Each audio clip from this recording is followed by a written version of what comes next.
Hello hi welcome to my YouTube channel home science Darpan में आप सभी का वेलकम है। और कैसी चल रही है आपकी स्टडीज़, कमेंट बॉक्स में ज़रूर बताइएगा।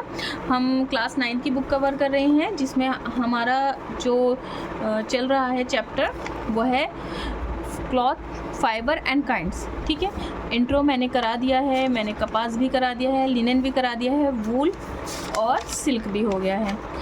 उसके बाद में हम आर्टिफिशियल फाइबर पर आ गए हैं। कृत्रिम तंतु भी हमने कर दिया है, कृत्रिम तंतु, आर्टिफिशियल फाइबर। और जिन लोगों ने ये वीडियोस नहीं देखी हैं वो मेरे चैनल पर जाकर प्लेलिस्ट बनी हुई है, वहाँ से देख सकते हैं। ये आपको बहुत ज़्यादा हेल्प करने वाली है एग्ज़ाम में, क्योंकि यहाँ हम बिल्कुल बेसिक से कवर कर रहे हैं। इतना बेसिक से कवर अगर आप करते हैं तो आपकी तैयारी नेक्स्ट लेवल की बनेगी, आपका कॉन्सेप्ट क्लियर होते चले जाएंगे। तो ठीक है, आज शुरुआत करते हैं हम नायलॉन की। आर्टिफिशियल फाइबर में मैंने आपको पढ़ा दिया है रेयॉन। चलिए थोड़ा सा क्विक रिवीजन कर लेते हैं। सबसे पहले तो हम जान लेते हैं कि आर्टिफिशियल फाइबर किसे कहते हैं, यानी कि कृत्रिम तंतु क्या है। तो जो अप्राकृतिक रूप से तैयार तंतु है उसे ही हम कृत्रिम तंतु कहते हैं, ताप सुनम्य तंतु कहते हैं, संज्ञाशील तंतु कहते हैं। ठीक है, ये मैंने आपको बताया भी था। और इसमें क्या होता है कि जो लकड़ी के गूदे होते हैं, कपास के लिंटल होते हैं, बांस के लुगदी, इस तरह की चीज़ों को हम थोड़ी केमिकल प्रोसेस के साथ तैयार करते हैं। और इस तरह से तैयार होता है कि फिर उसके स्पिनिंग से इस तरह का मैंने आपको बनाकर बताया था, उससे हमें निकालते हैं उस जो हमारा एक जो लिक्विड तैयार हुआ है उसे हम तंतु बनाते हैं। ठीक है, उसके बाद हमने पढ़ा था रेयॉन। रेयॉन सबसे पहला मानवकृत तंतु है, अर्ध प्राकृतिक तंतु है, सेलुलोज से बना है। उसके बाद में टाइप्स ऑफ हम रेयॉन देखते हैं तो वो 3 प्रकार के होते हैं, नाइट्रोसेलुलोज, विस्कस और क्रोपोमोनियम। तो नाइट्रोसेलुलोज की किसने करी थी, किसने बनाया था इसको, तो जॉर्ज एडम्स ने बनाया था। ठीक है, कपास पर नाइट्रिक अम्ल की क्रिया करके प्लस गंधक को यूज़ करके और उसमें थोड़ा अल्कोहल को जो है यूज़ करके फिर स्पिनिरेट की छेदों से गुजारा गया था। तो उस तरह से हमें फाइबर मिलता है। उसके बाद में विस्कस के बाद वेबर और क्रॉस ने करी थी, वेबर क्रॉस ने करी थी। एक ही हैं ये, इंग्लैंड के थे। तो मैंने आपको ट्रिक से भी बताया था, वी से विस्कस और वा से वेबर। तो 1892 में हुई थी इंग्लैंड में। उसके बाद में क्रोपोमोनियम, जिसके पता चलता है नाम से कि इसमें अमोनिया का यूज़ हुआ था, और सल्फेट, कॉपर सल्फेट और अमोनियम हाइड्रोक्साइड के घोल से बनाया गया था। 1890 में हुई थी फ्रांस में। और करी किसने थी, LH डेस्पिसीज ने, LH डेस्पिसीज ने करी थी। तो यहाँ तक हमारा हो गया था। जिन लोगों ने नहीं देखा है वो जा करके प्लेलिस्ट में देख सकते हैं। आज हम करने जा रहे हैं नायलॉन। नायलॉन भी हमारा आर्टिफिशियल फाइबर में आता है। ठीक है, तो नायलॉन का तंतु क्या, कोयला, पानी, हवा के सहयोग से रासायनिक क्रियाओं के द्वारा तैयार किया जाता है। ये पारदर्शी, चिकना, चमकदार और टिकाऊ होता है। ठीक है, पारदर्शी, चिकना, चमकदार और टिकाऊ होता है। ठीक है, उसके बाद में इस तंतु की मोटाई समान होती है, परंतु कहीं कहीं कुछ बिंदु से दिखाई देते हैं। ये भी रासायनिक विधि से ही बनाया गया मानवकृत तंतु है। कैसा है ये, मानवकृत रेशा है। ठीक है, ये गोल, चिकने तथा लंबे होते हैं, रेशे मजबूत होते हैं। इससे बने वस्त्र जल्दी नहीं फटते हैं, जल्दी डैमेज नहीं होता है। नायलॉन एकमात्र मानव निर्मित तंतु है इसके निर्माण में निम्नलिखित प्रक्रियाएं आती हैं। अच्छा, एक बात है कि नायलॉन 66 को क्या कहते हैं, आप बताइएगा मुझे। थोड़ा सा कमेंट बॉक्स में आंसर दीजिएगा, मैं आपको इसके आंसर नेक्स्ट वीडियो में दूंगी। नायलॉन 66 क्या है, नायलॉन 6 क्या है, नायलॉन 66 बताइएगा, नायलॉन 6 बताइएगा, और नायलॉन 10 के बारे में बताइएगा। अच्छा, एक मैं थोड़ा सा बताती हूँ कि आप मुझे बताइएगा कि हेक्सामेथिलीन डायमीन और सैबेसिक एसिड ये किसके साथ यूज़ किया जाता है, नायलॉन 66 के साथ, नायलॉन 6 के साथ, या नायलॉन 10 का ये सूत्र है, ज़रूर बताइएगा आप मुझे कमेंट बॉक्स में। तो ठीक है, हम पढ़ रहे थे प्रक्रियाएँ। रासायनिक विधियों से हेक्सेन, मैथिलीन, डायमीन, एटिपिक एसिड का निर्माण किया जाता है। ठीक है, उपयुक्त पदार्थों के संयोग से नायलॉन लवण प्राप्त होते हैं। नायलॉन लवण की कई प्रक्रियाओं के पश्चात हमें फ्लैक्स बना लेते हैं। फ्लैक्स को पिघलाकर गाढ़ा घोल बना लेते हैं। क्या बना लेते हैं? गाढ़ा घोल बना लेते हैं और स्पिनरेट के बारीक छिद्रों से उसे निकाला जाता है। तभी तो हमें फाइबर मिलता है, जब हम उसके छेदों से निकलता है जब वो लिक्विड, तो उससे ही वो फाइबर यानी कि तंतु बन जाता है। बिल्कुल। रेशा हवा के संपर्क में आकर कड़े हो जाते हैं। एक मिनट शायद आप, हाँ देखिए यहाँ देख सकते हैं, रेशे आपस में संपर्क में आकर कड़े हो जाते हैं। ठीक है। उसके बाद में इन रेशों को कंडीशनर से गुजारा जाता है।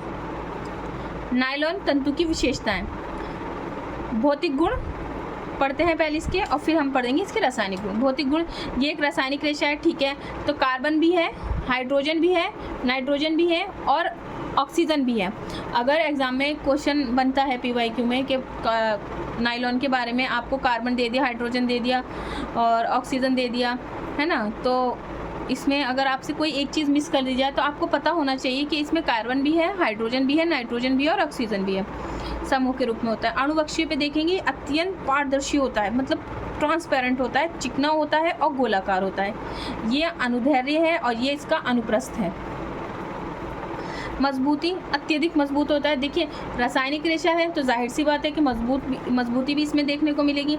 चमक, अत्यधिक चमक होती है, परंतु आवश्यकता के अनुसार इसे कम या ज़्यादा किया जाता है।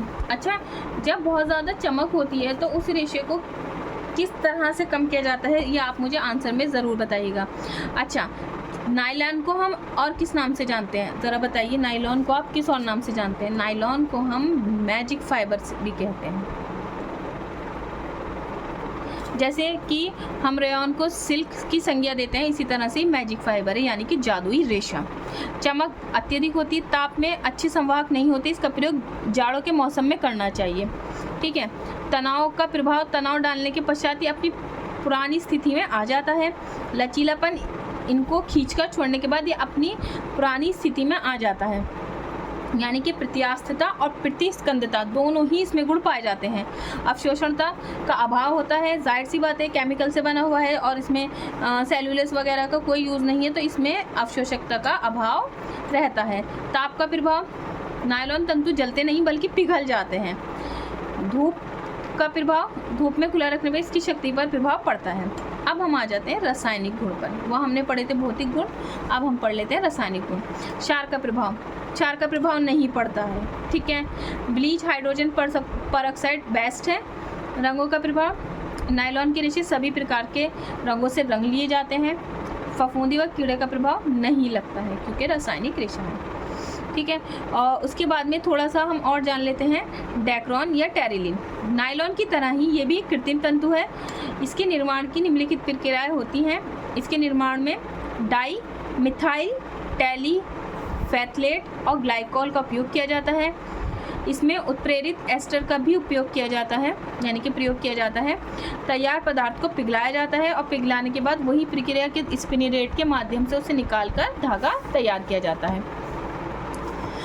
इन धागों का उपयोग डेक्रोन वस्त्र तैयार करने में किया जाता है और एक्रिलनिट्रीन नामक पदार्थ से बनाया जाता है। एक्रिलनिट्रीन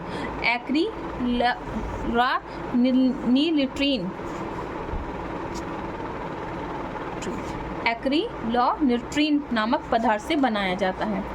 डेक्रोन या टेरिलिन तंतु की विशेषताएं।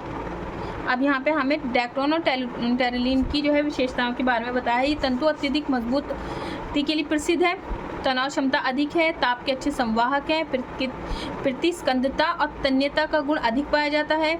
इनके वस्तु पर सिलवट या शिकन नहीं पड़ती है, पानी सोखने की क्षमता कम होती है, हल्के अम्ल व क्षार का प्रभाव भी नहीं पड़ता है और सूर्य के प्रकाश व फफूंदी का भी प्रभाव नहीं पड़ता, यानी कि सूर्य के प्रकाश व फफूंदी का भी प्रभाव इस पर नहीं पड़ता है। अब उसके बाद में हम देख लेते हैं एक्रिलॉन। ये भी एक रासायनिक विधि से तैयार किया गया तंतु है। इसके निर्माण में निम्नलिखित जटिल रासायनिक क्रियाएं होती हैं। सबसे पहले अमोनिया तथा कुछ प्राकृतिक गैसों का मिश्रण बनाया जाता है। क्वेश्चन इस तरह से फ्रेम हो सकता है कि किस तंतु में अमोनिया और प्राकृतिक गैसों का जो है हम यूज़ करते हैं, तो एक्रिलीन आएगा। क्या आएगा हमें? एक्रिलीन में अमोनिया और प्राकृतिक गैसों का मिश्रण बनाया जाता है। इस मिश्रण क्रिया में एसिटिलीन से की जाती है और एक्रिलोनिट्रॉल नामक पदार्थ का जो है पदार्थ प्राप्त होता है। मतलब क्या हुआ कि सबसे पहले हमने अमोनिया ली फर्स्ट, सेकंड हमने प्राकृतिक गैसों के साथ उसका मिश्रण बनाया। इस मिश्रण में यानी कि जो हमारे पास मिक्सचर है जो मौजूद है उस मिक्सचर में हम एसिटिलीन से की जाती है, उससे क्रिया कराई जाती है और उस क्रिया के बाद जो हमारा पदार्थ मिलेगा, जो हमें हमारी चीज़ मिल के आएगी वो होगा एक्रिलोनिट्रॉल नामक पदार्थ। अब स्पिनरेट के माध्यम से इसे गुजार दिया जाता है। तो ये इसी तरह से है। अब बात कर लेते हैं इसकी एक्रिलीन तंतु की विशेषताओं के बारे में। तो प्रत्यास्थता का गुण क्या होता है, प्लास्टिक होने के कारण एक्रिलीन तंतु में सिलवट नहीं पड़ती है। प्रतिस्कंदता, इन तंतुओं में प्रतिस्कंदता का गुण पर्याप्त रूप से विद्यमान होता है। इस कारण इन तंतुओं से बने वस्त्र पहनने वाले व्यक्ति के शरीर के आकार ग्रहण कर लेते हैं। आपने कुछ कपड़े इस तरह से देखे हैं कि वो बिल्कुल हमारे जो जैसे कि आपने सॉक्स देखे हैं वो बिल्कुल एकदम से लग जाते हैं हमारे पैरों में आकर के, हमें बताते हैं कि ये हमारा जो है वो पैर का शेप बन गया है। या आप हैंड में अगर ग्लव्स पहनते हैं, आपने देखा होगा वो जो ग्लव्स होते हैं तो एकदम से हमारे लग जाते हैं और हमें महसूस कराते हैं कि ये हमारा हैंड क्या करती है, तो ये हमारा इस तरह से शो होते हैं। तो ये उसी तरह की बात की जो हमारे शरीर को बिल्कुल आकार ग्रहण कर लेते हैं, सेम वैसे ही हो जाते हैं। ठीक है, उसके बाद में इसमें अवशोषकता का गुण के बारे में बात करें तो अच्छे अवशोषक नहीं होते हैं। धोना सुखाना सरल होता है। ठीक है, उसके बाद में आ जाता है ताप संवहन। ये तंतु ताप के अच्छे संवाहक नहीं होते हैं। इससे निर्मित वस्त्र शरीर को गर्मी देने वाले होते हैं। तंतु की मजबूती, एक्रिलीन के तंतु अत्यधिक मजबूत नहीं होता है, जबकि हमने देखा कि नायलॉन का तंतु मजबूत होता है। ठीक है, उसके बाद में अब इसका है नेक्स्ट रासायनिक विशेषताएं। ये हमने पढ़ी भौतिक विशेषताएं, अब हमारे पास आ गए रासायनिक विशेषताएं। पसीने का प्रभाव, इस तंतु पर पसीने का भी कोई प्रतिकूल प्रभाव नहीं पड़ता है। कीड़े फफूंदी और धूप के बारे में पूछे तो उसके बारे में भी इसका कोई प्रभाव नहीं पड़ता इन पर। अम्ल और क्षार के बारे में देखें तो अम्ल के संपर्क में एक्रिलीन तंतु पर कोई प्रभाव नहीं पड़ता, लेकिन क्षार जो होता है ना उस पर ये शीघ्र नष्ट हो जाते हैं। क्षार में ना ये फौरन नष्ट हो जाते हैं। यहाँ पर ये पॉइंट आप ज़रूर अपने नोट्स में मेंशन कर लें। तो आज हमने आर्टिफिशियल फाइबर में जो पढ़ा है वो नायलॉन पढ़ा है। नायलॉन के बाद हमने डेक्रॉन और टेरिलीन और एक्रिलॉन। नेक्स्ट में हम अर्नॉल और आगे की पॉइंट कवर करेंगे, क्योंकि चैप्टर बहुत लंबा है और वीडियो बहुत लंबी हो जाएगी। तो मैंने इसको छोटी छोटी वीडियोस में डिवाइड किया है ताकि आपको हेल्प रहे। आप इसको फास्ट फॉरवर्ड लगा करके पढ़ सकते हैं। बहुत ज़्यादा इम्पॉर्टेंट टॉपिक है। यहाँ से क्वेश्चन बनते हैं पीवाईक्यू में आप देख सकते हैं। तो आपको ये वीडियो कैसी लगी ज़रूर बताइएगा। आप मेरे चैनल को लाइक, सब्सक्राइब, शेयर करना ना भूलें। चलिए एक छोटा सा क्विक रिवीजन मैं आपको बता देती हूँ, बहुत छोटा सा, ताकि आपका एक छोटा रिवीजन हो जाए। तंतु से आशय हमने पढ़ लिया। तंतु के प्रकार के बारे में हमने देखा। हमें प्राकृतिक मिलते हैं, कृत्रिम मिलते हैं। प्राकृतिक में हमें वनस्पति मिलता है, खनिज मिलता है और प्राणिज मिलता है, और उसमें भी हमें डिवाइड मिलते हैं। जैसे वनस्पति में कपास है, लिनन है, हेम्प है। खनिज में हमें धात्विक, अधात्विक मिलते हैं। कृत्रिम मिलते हैं, कृत्रिम में हमने जैसे कि डेक्रॉन, नायलॉन, एक्रिलॉन और अर्लॉन और रेयॉन। ठीक है, उसके बाद में इसकी विशेषताएं पढ़ी हमने। उसके बाद हमने कपास के तंतु के बारे में पढ़ा था, जो कि यहाँ मौजूद है। आप जो है प्लेलिस्ट में जाकर देख सकते हैं। तो मैंने आपको बताया था कि बल खाए फीते के समान ये दिखाई देते हैं कपास के तंतु। ठीक है, उसके बाद में हमने लिनन पढ़ा। लिनन में रेटिंग प्रोसेस होती है, मैंने आपको बताया था। उसके बाद में हमने पढ़ा है वूल। यहाँ वूल हमने कवर कर लिया है। उसके बाद में हमने सिल्क कवर किया था। अच्छा, मैंने सिल्क में आपसे पूछा था कि सिल्क की 4 स्टेजेस बताइए, तो आपने कमेंट में आंसर ज़रूर करना है। मैं आपको आंसर दे देती हूँ। अंडा, लार्वा, प्यूपा, कीड़ा, ये 4 स्टेजेस होती हैं। सूती वस्त्र की तुलना और रेशमी वस्त्र की तुलना पढ़ी, और हमारा कृत्रिम में अब आर्टिफिशियल फाइबर हमारा शुरू हो गया है, जिसमें हमने रेयॉन पढ़ा। रेयॉन हमें 3 प्रकार के मिलते हैं, नाइट्रोसेल्यूलोज, विस्कस रेयॉन और कर्पमोनियम। उसके बाद में हमने आज नायलॉन कवर करा। नायलॉन को जिसे हम मैजिक फाइबर भी कहते हैं, नायलॉन 6 भी होता है, नायलॉन 6 भी होता है और नायलॉन 10 भी होता है। मैंने आपको इसके बारे में बताया है, ठीक है। उसके बाद विशेषताएँ डेक्ट्रॉन और टेरिलीन और एक्रिलॉन।